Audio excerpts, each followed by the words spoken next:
जय हिंद। मेरे channel SIB पे आपका स्वागत है। आज मैं समीक्षा अधिकारी स्पेशल बैच शुरू करने जा रहा हूं।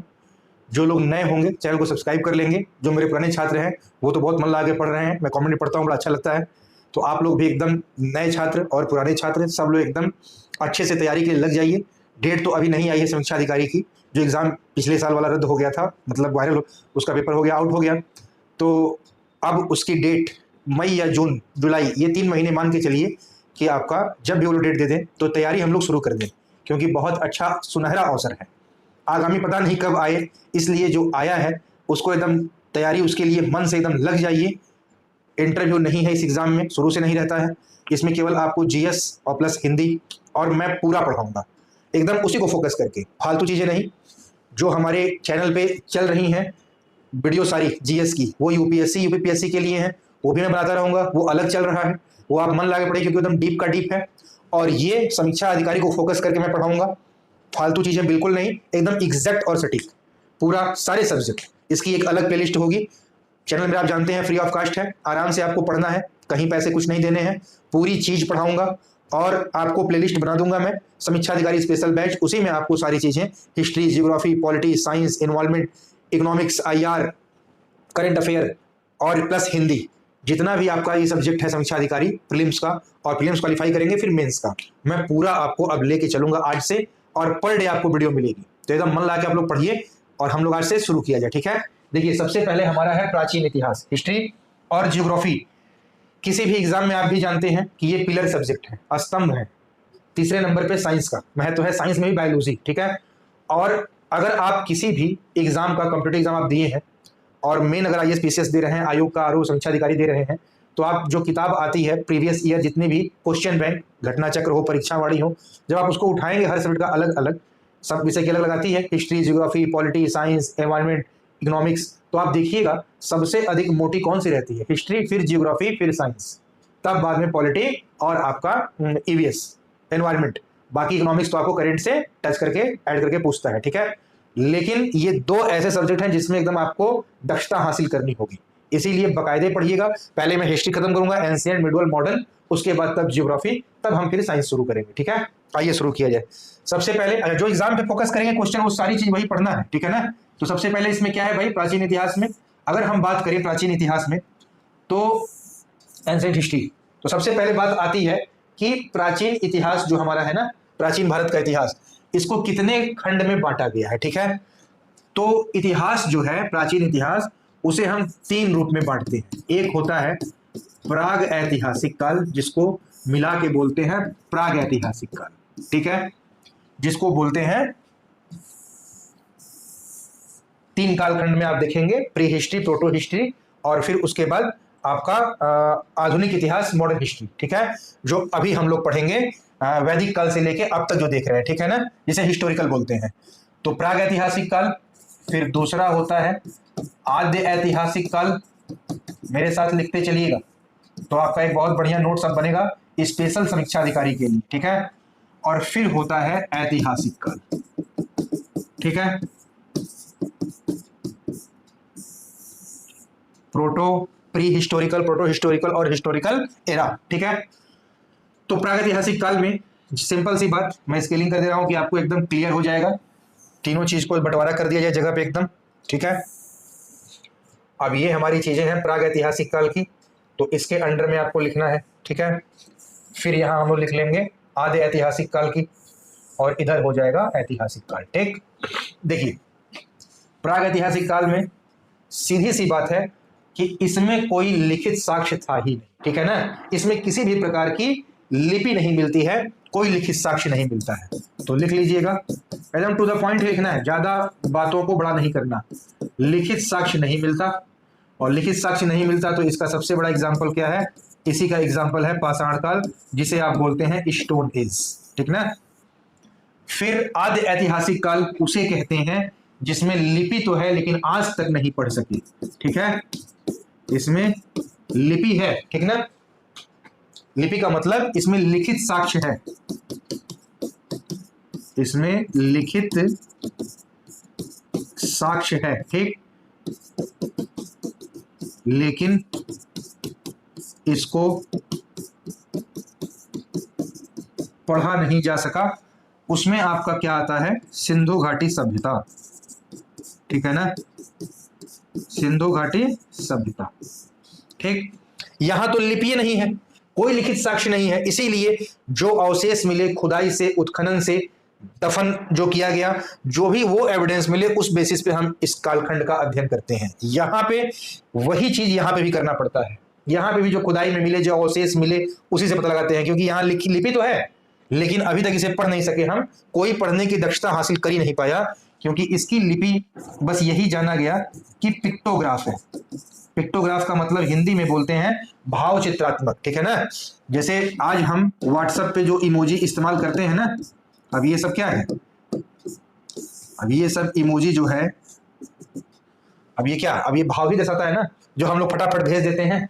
तो अब दिल का सिंबल प्यारा लगाना है तो ये भेज दिए, इसी में फिर यहाँ पे आंख मुंह नाक इस दिल में ही बना, और कुछ दिखा रहे हैं, हैप्पीनेस दिखा रहे हैं, ठीक, मायूस दिखा रहे हैं, तो ऐसे, तो क्या है, भाव है, इमोशन दिखा रहा है, ठीक। और दूसरी बात आपका चित्र है, पिक्चर है, तो भाव चित्रात्मक जिसे पिक्टोग्राफ बोलते हैं, लेकिन फिर भी ऐसी भाव चित्रात्मक है जो हम नहीं पढ़ सके, ठीक है, अभी तक।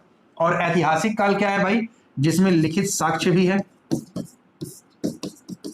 लिखित साक्ष्य है और इसे पढ़ा भी जा सका है, ठीक है। जैसे इसे बोलते हैं एग्जाम्पल वैदिक काल, वैदिक पीरियड, ठीक है ना, मतलब वैदिक काल से लेके अभी तक की जो बात है।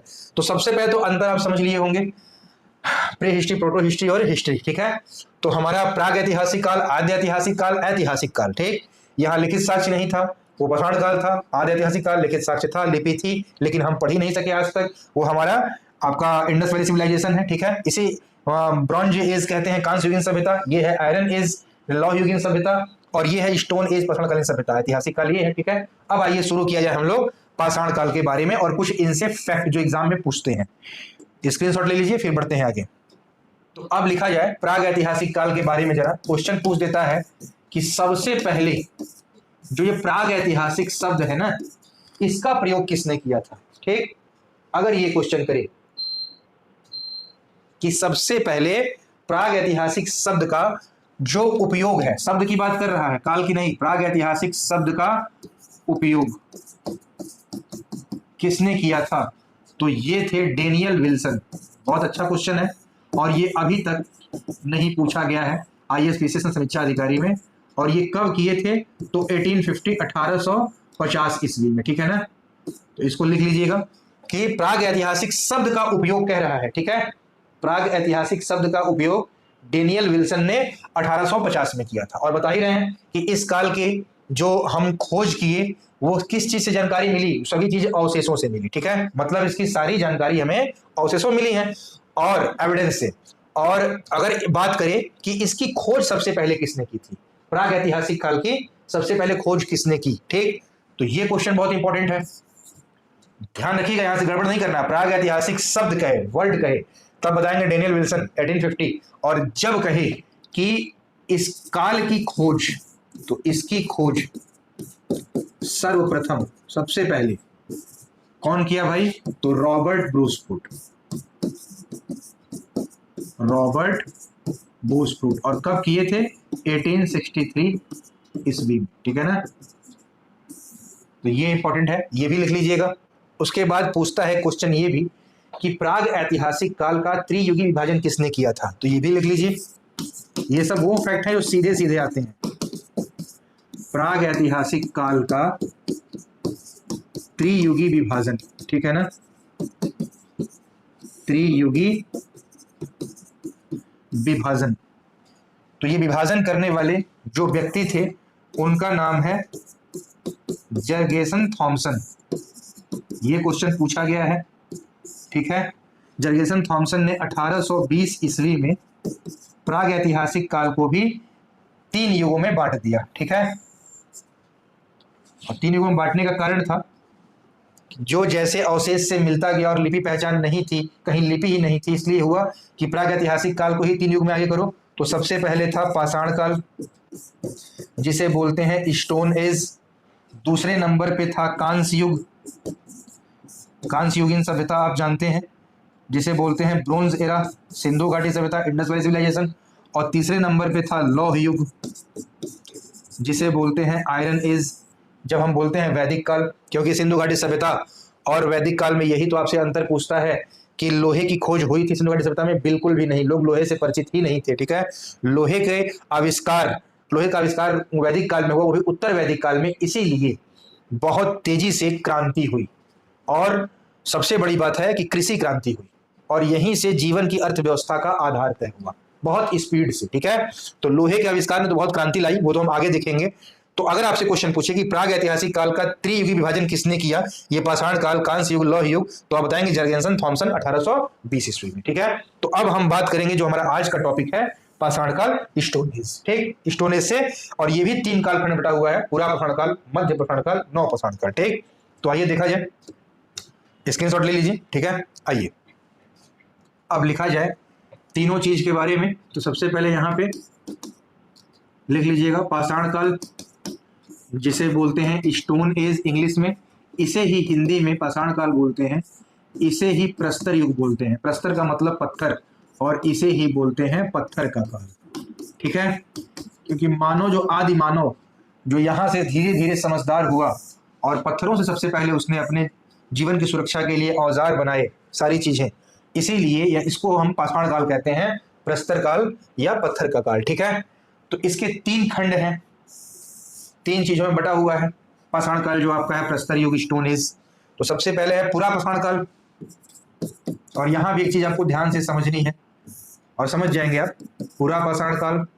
ठीक है, इसकी जो टाइमिंग है, ये 25 लाख ईसा पूर्व, मतलब बीसी से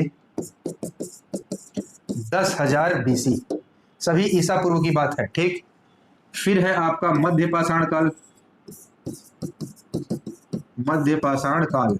ठीक है, अब ये आपका जो है, इसकी टाइमिंग ये 10,000 से, मतलब 10,000 बीसी, 10,000 बीसी से 4,000 बीसी, ईसा पूर्व। ठीक है, और फिर है आपका नव पाषाण काल। ठीक, और जो नव पाषाण काल है ना, ये आपका 10,000 ईसा पूर्व बीसी से 1,000 ईसा पूर्व। ठीक है, अब देखिए 3 कालखंड, तो टाइमिंग बड़े आप आराम से याद कर लेंगे, लेकिन आपको लग रहा होगा कि चलो यहाँ तो ठीक है 25 लाख से 10,000 ईसा पूर्व टाइमिंग, यहाँ 10,000 से 4,000 ईसा पूर्व। ठीक है, लेकिन फिर यहाँ 10,000 से 1,000 ईसा पूर्व। ठीक है, अब आपको लग रहा होगा कि ये सेम, यहाँ 10 से 4 है, फिर यहाँ 4 से नहीं गया, फिर 10 से 1 हम बता रहे हैं। तो ध्यान से समझिए, इसी को बोलते हैं संक्रमण काल। मान लीजिए भारत है, आज के समय एग्जाम्पल देकर आपको समझा रहा हूं कि मध्य पाषाण काल और नव पाषाण काल दोनों साथ साथ चल रहे थे। तो अगर साथ चले तो क्यों डिवाइड हुआ? तो अभी तो आप समझेंगे कि 10,000 से 4,000 तक ये था, और ये फिर 10,000 से 1,000 तक था, लेकिन 10,000 से ये भी था और ये भी था, और मानवों के सभ्यता और रहन सहन में अंतर हो गया था। अब बात समझ में आई? जैसे मान लीजिए कि ये आपका महाराष्ट्र का बेल्ट है, ये गोवा है, फिर कर्नाटक, फिर ये केरल। ठीक, अब मान लीजिए ये वाला जो बेल्ट है आपका उधर वाला, ये पूरा अरुणाचल प्रदेश, असम, मेघालय, त्रिपुरा, मिजोरम, जो 7 सिस्टर है। ठीक, अब यहाँ की शिक्षा की अपेक्षा आज की तुलना में यहाँ पे शिक्षा क्या है? बहुत कम है।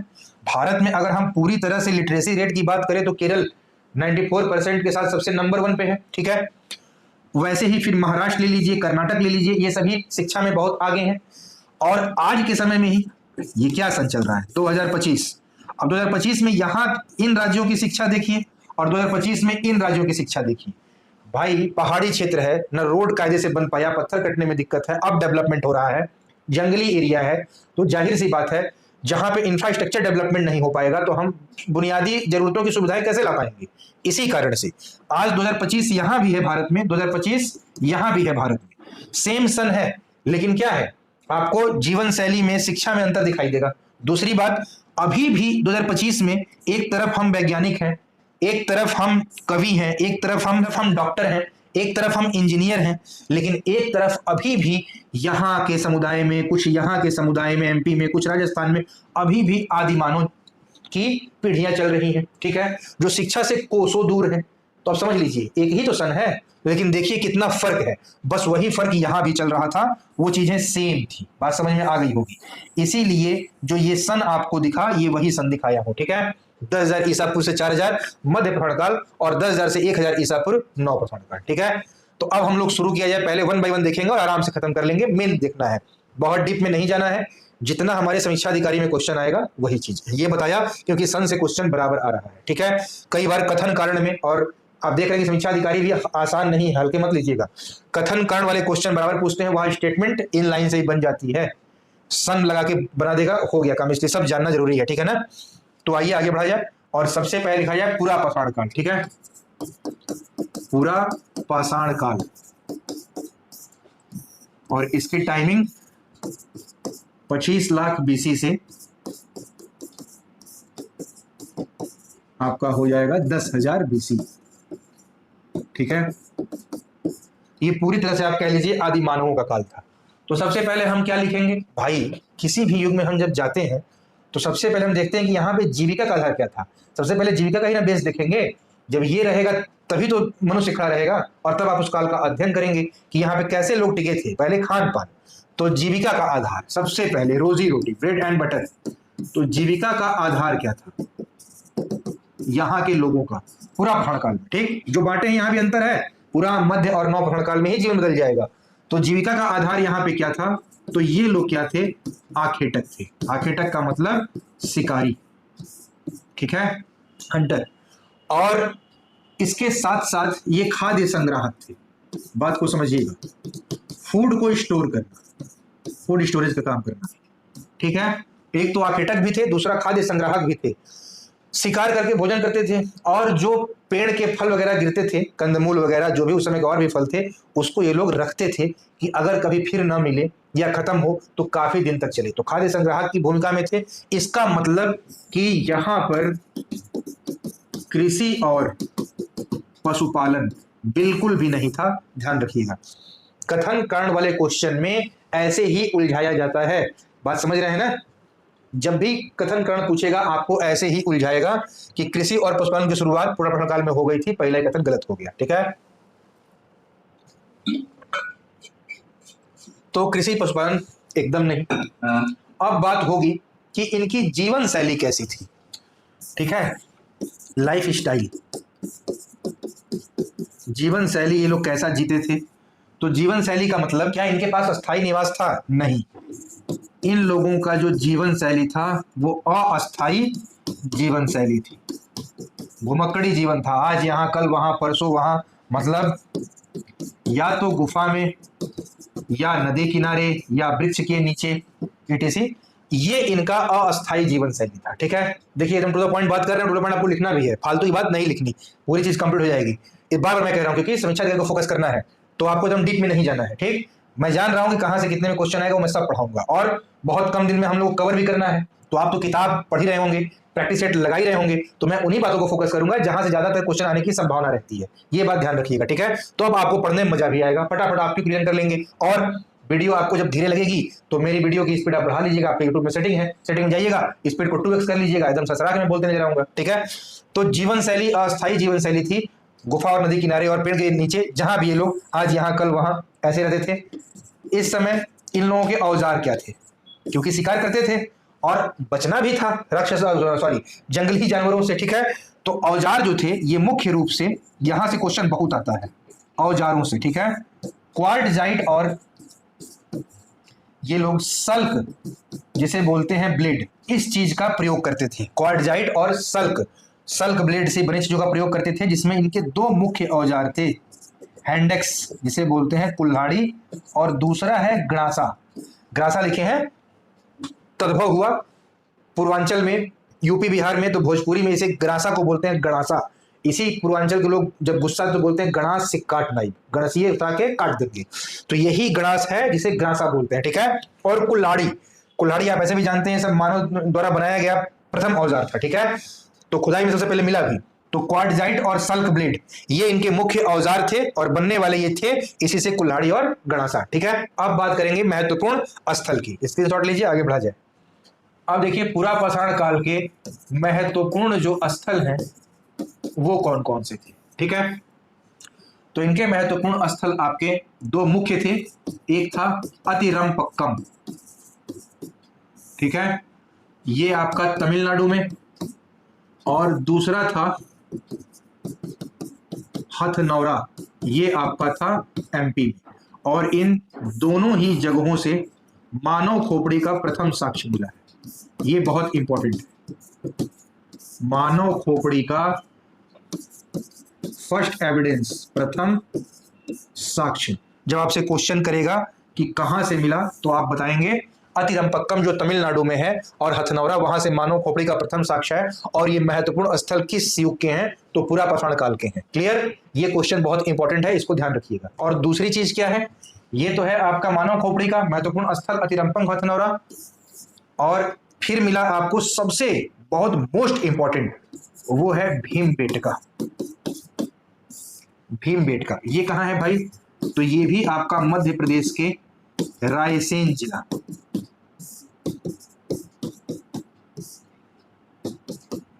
नर्मदा घाटी, ठीक है, वहीं पे ये लोकेशन है भीमबेटका। और यहां से क्या मिला है, तो यहां से गुफा चित्रकारी के साक्ष्य मिले हैं, ठीक है। यहां से प्राचीनतम, एकदम ओल्डेस्ट की बात कर रहे हैं, प्राचीनतम गुफा चित्रकारी के साक्ष्य, एविडेंस, मोस्ट इंपॉर्टेंट, ठीक है।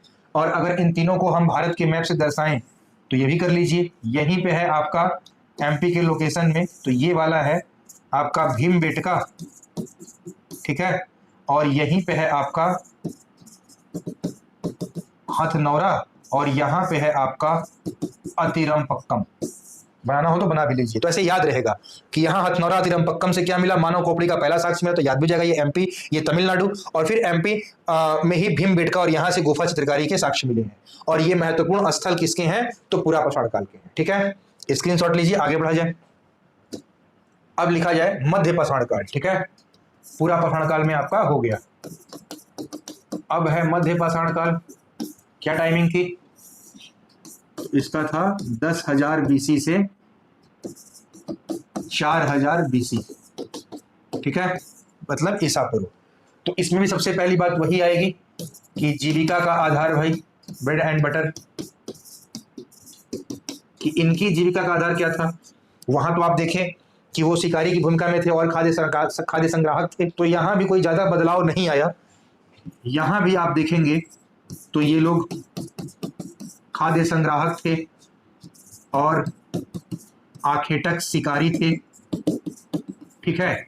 लेकिन यहीं पर शुरू हो गई पशुपालन की शुरुआत। बहुत मोस्ट इंपॉर्टेंट क्वेश्चन है, अगर आपसे क्वेश्चन करे, और यहां से लड़के बहुत फंसते हैं। जब आपसे फंसाएगा एकदम निश्चिंत रहिएगा, ठीक है, कि जब कहेगा पशुपालन की शुरुआत नवपाषाण काल, एकदम गलत। नवपाषाण काल में थी, रहेगी, जब मध्यपाषाण काल में ही आ गया तो नवपाषाण काल में तो रहेगा ही रहेगा, ठीक है। इस कारण से पशुपालन की शुरुआत जब क्वेश्चन पूछे तो बताएंगे शुरुआत हुई है मध्य पाषाण काल के अंतिम चरण में, ठीक है। और यह प्लेस लिखवाऊंगा इसका, होशंगाबाद और मध्य प्रदेश और भिलवाड़ा राजस्थान, ठीक है। तो पशुपालन की शुरुआत मध्य पाषाण काल के अंतिम चरण में शुरू हो गई, और ये बहुत इंपॉर्टेंट चीज है। मध्य पाषाण काल का एक नया मिला, खाद्य संग्राहक थे, आखेटक थे, लेकिन पशुओं को पालना ये सीख लिए। और इनका जो सबसे पहला पालतू पशु था, लिखिएगा, पहला पालतू पशु वो कौन था, कुत्ता, डॉग, ठीक है। और अब इनकी फिर जीवन शैली लिखा जाए, ठीक है। इनकी जीवन शैली कैसी थी, कोई बदलाव हुआ तो नहीं। जब ये लोग खाद्य संग्राहक में थे, आखेटक में थे और पशुओं को पालते थे, लेकिन साथ में लेके चलते थे, क्योंकि अभी भी जीवन भूमक्कड़ी था, अस्थायी जीवन था, अस्थायी जीवन की शुरुआत नहीं हुई थी, ठीक है। तो इनकी जीवन शैली अभी भी अस्थायी थी, ठीक है। अब बात करेंगे औजार की, कि वहां पे औजार क्या था, क्वाड्रजाइट और सल्क ब्लेड, हमेशा साथ में लेके पढ़िए। पूरा भड़काल हो गया, तो अब यहां जब लिख रहे हैं तो उस औजार को याद रखिए कि पूरा भड़काल का औजार क्या था, क्वाड्रजाइट सल्क ब्लेड। नौ भड़काल आगा तो दोनों लोगों को याद करेंगे कि मध्य में क्या था और पूरा में क्या था। ऐसे ही आपको जब तीनों कालखंड एक चार्ट में दिमाग में याद होगा, कभी गलती नहीं करेंगे, क्योंकि फैक्ट है। इतिहास, भूगोल, पॉलिटी, संविधान, कॉन्स्टिट्यूशन, उसके बाद फिर आपका साइंस, तो आपको बातें दिमाग में तो रखनी है सभी चीजों की। तो ऐसे पढ़ना है कि लंबे समय तक याद रहे। बात सही है कि भाई हम मनुष्य हैं, मशीन नहीं है, लेकिन हाँ, बातें जब चाहेंगे बढ़िया से पढ़ेंगे तो सब चीजें अपनी जगह पे दिमाग में सेट रहेंगी, ठीक है। और कैसे पढ़ने से, सिस्टमैटिक तरीके से, ठीक है। तो जीवन शैली जो हमारी यहाँ पे अस्थायी रही, औजार यहाँ बदल गए, और यहीं से क्वेश्चन इंपॉर्टेंट हो गया। औजार क्या थे भाई, औजार यहाँ के हो गए माइक्रोलिथ, मतलब सूक्ष्म औजार, ठीक है ना। यहां से लोग और ही ज्यादा धीरे धीरे डेवलप किए। जो गणासा कुल्हाड़ी थी पहले का था क्वाड्रिजेट वगैरह, ये आप कहिए भोजपुरी में बोलते हैं भोथर, मोटा, मतलब मार रहे हैं किसी को तो कूच कूच के मार रहे हैं। यहां से सूक्ष्म अवतार बने, छोटे छोटे और तीखे, ऐसे एकदम, और एकदम नुकीले। अब जरा लोग बुद्धिमान हो रहे हैं कि किसी भी चीज को काटना हो तो वो जो ब्लेड है ये एकदम धारदार है, ये वाली चीज की किसी चीज को काट दिए आरी की तरह। मारने वाली चीजें एकदम पतली, एकदम नुकीली, ये चीज। तो यहां से माइक्रोलिथ, सूक्ष्म पत्थर के औजार बनने शुरू हो गए आपका मध्य पाषाण काल में। तो ये क्या था, सूक्ष्म पत्थर, औजार भी ले सकते हैं, और सूक्ष्म पत्थर, ठीक है। अब बात आएगी कि तब इसका महत्वपूर्ण स्थल कौन है, तो आइए आगे बढ़ा जाए। तो मध्य पाषाण काल का जो महत्वपूर्ण स्थल है, और हर चीज को इंडिया का मैप बनाइए, छोटा सा स्थल दर्शा लीजिए, तो आपको बातें रटनी नहीं पड़ेंगी, याद हो जाएंगी। अब इसका जो महत्वपूर्ण स्थल बताया ना, जहां पे पशुपालन की शुरुआत देखने को मिलती है, वो दो जगह महत्वपूर्ण स्थल मध्य पाषाण काल का। पहला था आपका, लिखिएगा, आदमगढ़। कहां है भाई, होशंगाबाद में। ये कई बार यूपी पीएसआई में भी आया और बिहार पीएसआई में भी पिछले 2 साल पहले आया था। ये है आपका मध्य प्रदेश में। उसके बाद बागौर, ये कहां है, भीलवाड़ा में, और भीलवाड़ा कहां है, राजस्थान, ठीक है। और इन दोनों ही जगहों से क्या दिखाई दे रहा है, तो यहीं से पशुपालन की शुरुआत हो रही है, ठीक है। बताए ना कि मध्य पाषाण काल के अंतिम चरण में पशुपालन की शुरुआत हो गई थी, और पहला पालतू पशु कुत्ता था, और प्लेस जो थे वो आपके यही थे, आदमगढ़ और आपका बागौर, जो एक एमपी में है, दूसरा राजस्थान में है, ठीक है। और फिर है अगला महत्वपूर्ण स्थल, जिसको बोलते हैं चौपानी मांडो। मोस्ट इंपोर्टेंट ये भी है। ये चौपानी मांडो कहां है भाई, तो ये आपका इलाहाबाद, यूपी, उत्तर प्रदेश, ठीक है। और यहां से क्या मिले हैं, तो यहां से मृदभांड के प्राचीनतम साक्ष्य मिले हैं, मृदभांड के प्राचीनतम साक्ष्य, ठीक है। मतलब मिट्टी के बर्तन। मृदभांड का हिंदी अर्थ होता है, शुद्ध हिंदी है, मृदभांड का होता है मिट्टी का बर्तन, ठीक है। तो मृदभांड के प्राचीनतम साक्ष्य चौपानी मांडो इलाहाबाद से, पशुपालन की शुरुआत के साक्ष्य आदमगढ़ बागौर मध्य प्रदेश राजस्थान से। फिर इसका जो महत्वपूर्ण स्थल अगला है वो है आपका सराय नाहर राय। ये भी बड़ा इंपॉर्टेंट है, गजब क्वेश्चन यहां से आए हैं सराय नाहर राय से, ठीक है। क्या है भाई, सराय नाहर राय। लोकेशन क्या है इसका, तो ये भी आपका उत्तर प्रदेश का जो प्रतापगढ़ जिला है ना, तो प्रतापगढ़ जिले के मुख्यालय से 15 किलोमीटर जो गोखुर झील है, वहीं पे सराय नाहर राय है। और यहां से क्या मिला है, तो यहां से 11 जो 11 मानव समाधियां मिली है। समाधि को ही बोलते हैं ग्रेवयार्ड, कब्र, कब्रिस्तान। 11 मानव समाधि मिली है, और 2 पुरुषों और 2 स्त्रियों, ये भी बहुत इंपॉर्टेंट है, 2 पुरुषों और 2 स्त्रियों को एक साथ दफनाए जाने का एविडेंस मिला है, मतलब संयुक्त समाधान मिला है, ठीक है ना, ज्वाइंट। 2 पुरुषों और 2 स्त्रियों को एक साथ दफनाए जाने का साक्ष्य मिला है। 11 मानव समाधियां मिली हैं, ठीक है। और 8 गर्द चूल्हे मिले हैं, जिसका उत्खनन इलाहाबाद विश्वविद्यालय की ओर से किया गया था। गर्द चूल्हे मतलब जो गड्ढे वाले चूल्हे होते थे, गर्द का मतलब गड्ढा, तो वो 8 मिले हैं, वो इलाहाबाद यूनिवर्सिटी की तरफ से काम किया गया, ठीक है। और 15 मानव कंकाल भी मिले, ठीक है। और ये 15 मानव कंकाल जो सराय नाहर राय से मिले हैं, ये हिष्ट पुष्ट और सुगठित शरीर वाले मिले हैं, ठीक है।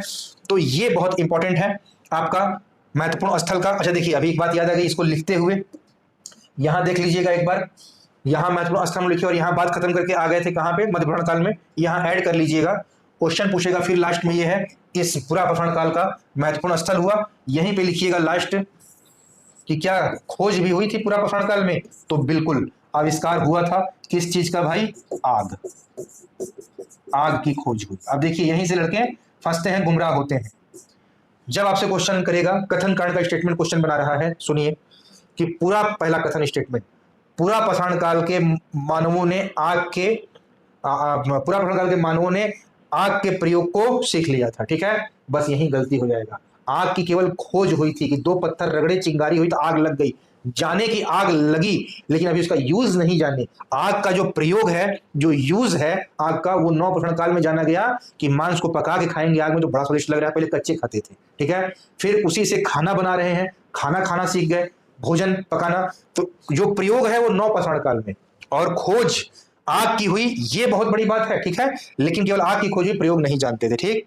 उसके बाद फिर मध्यपाषाण काल में, तो यहाँ यही इसीलिए याद आ गया हमको, तब हम लोग करेंगे फिर नवपाषाण काल। तो यहाँ भी कोई खोज हुई तो बिल्कुल हुई, तो लिख लिया जाए यहाँ पे जो खोज है वो, ये भी अंतिम चरण में आग का प्रयोग। तो आग का प्रयोग मत समझिए मध्यपाषाण काल का अंतिम चरण का मतलब नवपाषाण काल का आगमन, बताया ना कि संक्रमण काल था, तो ये खोज थी, ठीक है। अब आए हम लोग नवपाषाण काल में, स्क्रीनशॉट ले लीजिए। अब लिखिएगा नवपाषाण काल।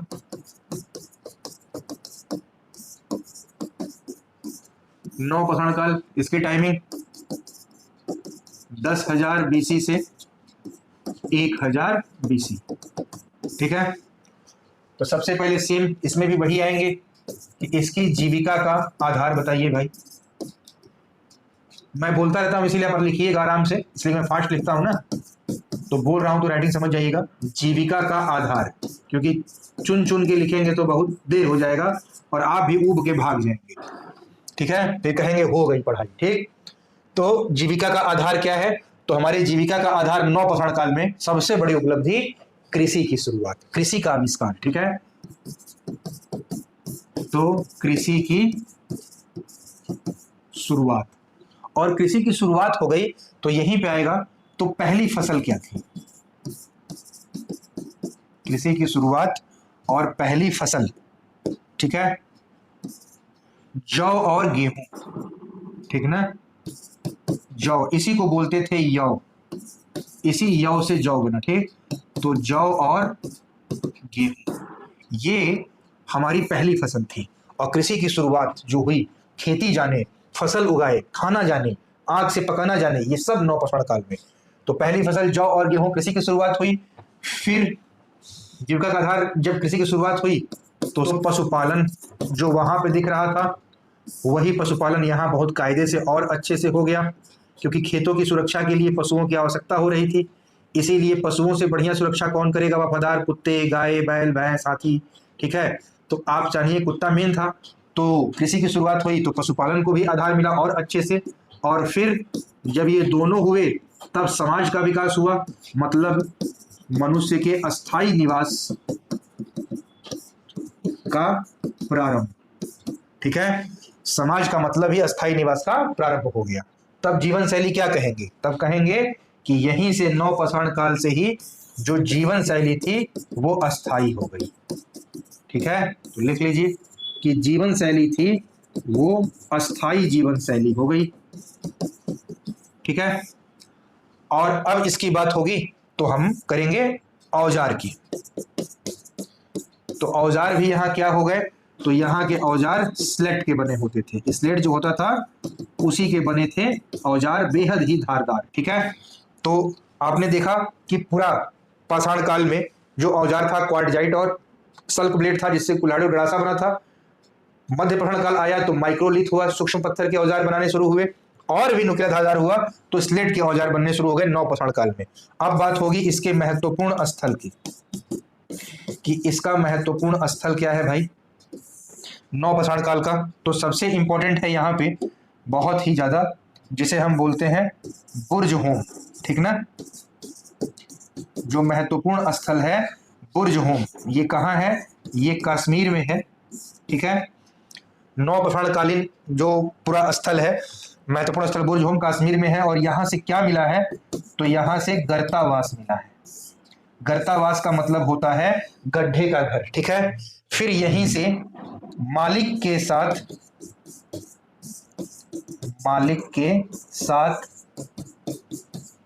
कुत्ते के